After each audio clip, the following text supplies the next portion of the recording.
It's an unspoken rule of trilogies.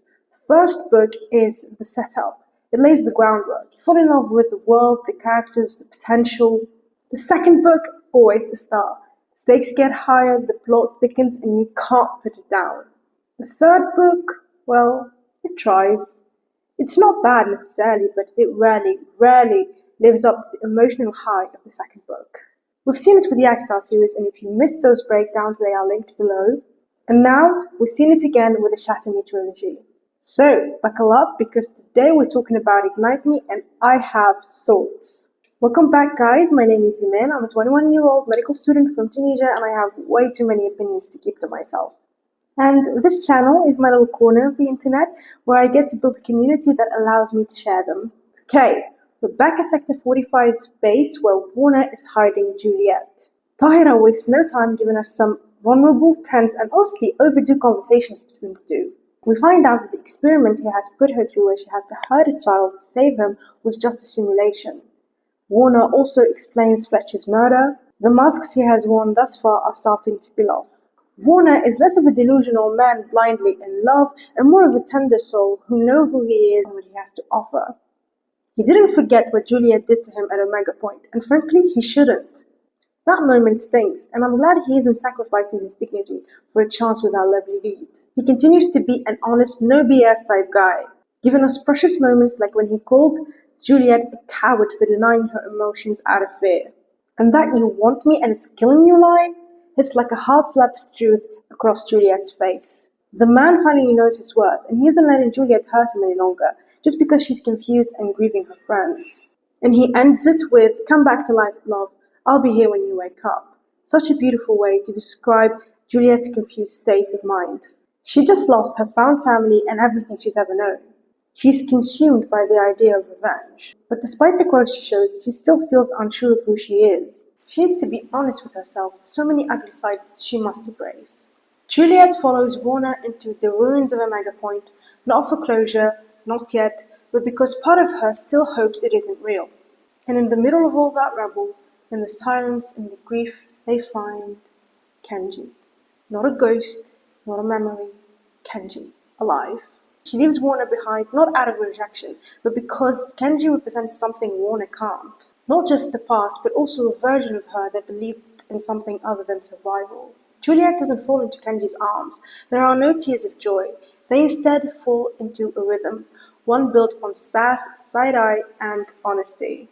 And after everything she's lost, that rhythm is more healing than any hug. I mean, at one point she hits him with, "You couldn't kick my ass if I had 10 of them," and I genuinely laughed out loud at that. This isn't the girl curled up in his cell anymore. This is someone rediscovering her spark. The conversation was alive and natural, and it wasn't forced. It's the kind of dialogue that makes you forget you're reading a book. You're just living the moment with them. We reach Adam's house where the others are hiding, and we see a defeated Adam. He lost Juliette, almost lost his brother James, and when he got his love back, he hoped that it meant that all wrongs would be righted, that things would be okay again. From the beginning of the series, Adam showed no interest in changing the regime. He always hoped for a quiet life with his brother and Juliette. "All of this was for you," he tells her. Everything he did was to build a life away from Warner, away from the establishment. He hoped for normalcy in a world where that word means nothing anymore. He became hyperfixated on Juliette, and like Kenji said, the kid thinks she invented air. But does he love her for who she is, or for how she makes him feel? Is he in love with her, or in love with the peace she brings to his life? You see, I think the idea of love and the idea of having someone to love is what Adam is looking for. For years after Juliette was jailed in the asylum, he built this possible future with her. He didn't know her, never talked to her, and yet he clung to this idea of her. He saw what he wanted to see, and not reality. I understand his frustration, I understand his pain, but I don't think his behavior has anything to do with Juliette at all. Adam lived a hard, horrific life, and he has the right to hope for stability. And he thought that Juliette at one point offered that. But he always ignored her powers, he always ignored her anger, he only saw the pain and vulnerability. Being with Juliette will never bring normalcy to your life, Adam. That's your biggest mistake, wanting Juliette to fit the mold when the girl broke it from the moment she was born. I truly hope he finds happiness and peace in his life. He doesn't need others to fulfill that. He needs to echo Juliette's sentiment when she said to him, I wanted you too, Adam, but I need more than that, because he needs more than her too. With that said, I hate the direction Tahereh took his character to. Throughout the book, Adam became more and more a villain. We slowly lose sympathy for him. When he started saying hurtful things like, you're acting pretty damn stupid right now, and I was happier when I thought she was dead, that's when I started losing respect for him. I didn't want to be pushed to side with Warner just because Adam became unbearable. I hate when authors villainize one of the love interests to increase the odds of the other. It isn't realistic.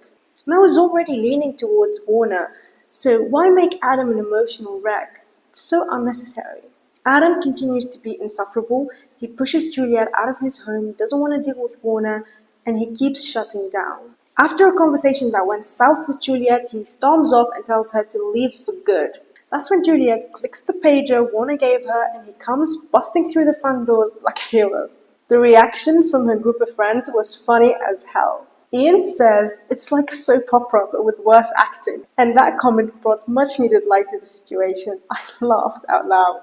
Moving on, guys, Juliette is leaning more and more into her true feelings thanks to her therapy sessions with Kenji.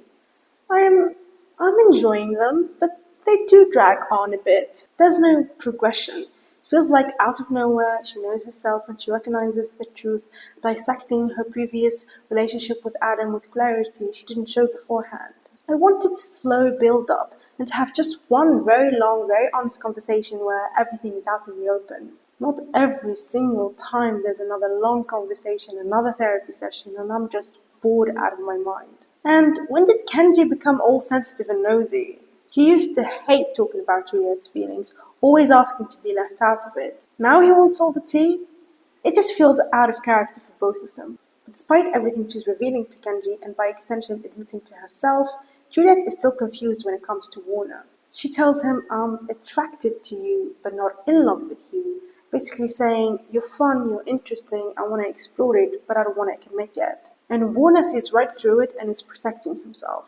He doesn't want to talk about it until she's 100% sure where she stands. This whole please don't give me false hope, I can't handle it type mood he's in is exactly how he should react to protect himself from another heartbreak.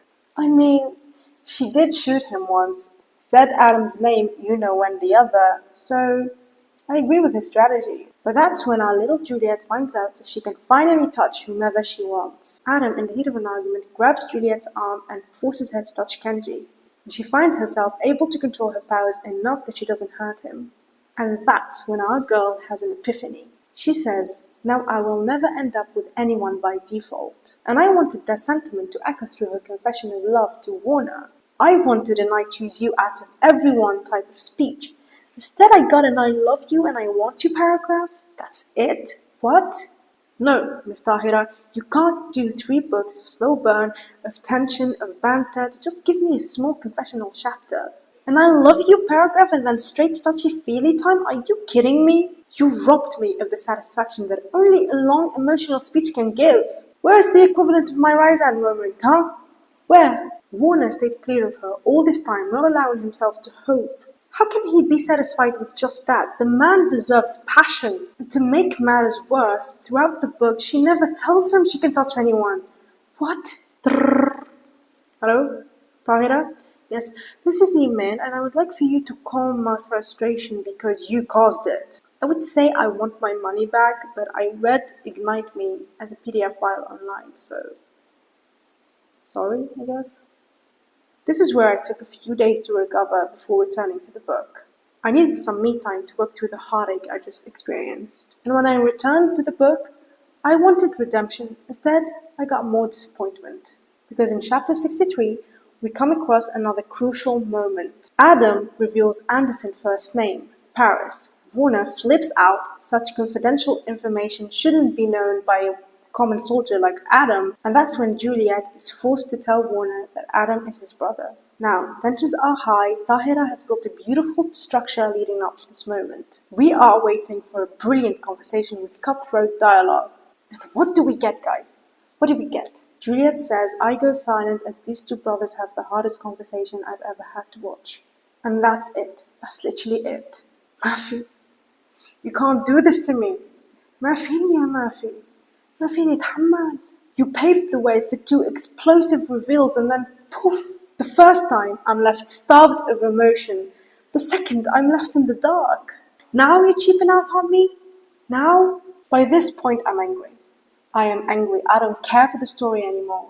I've been shot and stabbed, though I imagined physical pain would hurt less. But I kept reading, because Tahereh has one last chance, and it is to make Anderson's death beautiful and satisfying.